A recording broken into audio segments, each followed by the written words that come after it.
how to get your planner on your home screen.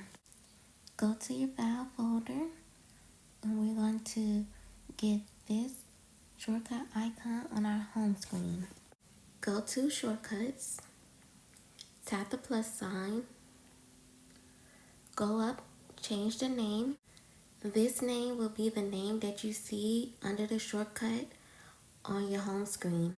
On the top right in the search bar, type in Goodnotes.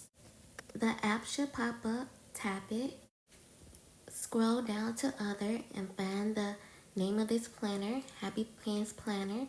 After you tap it, it should pop up on the left side over here.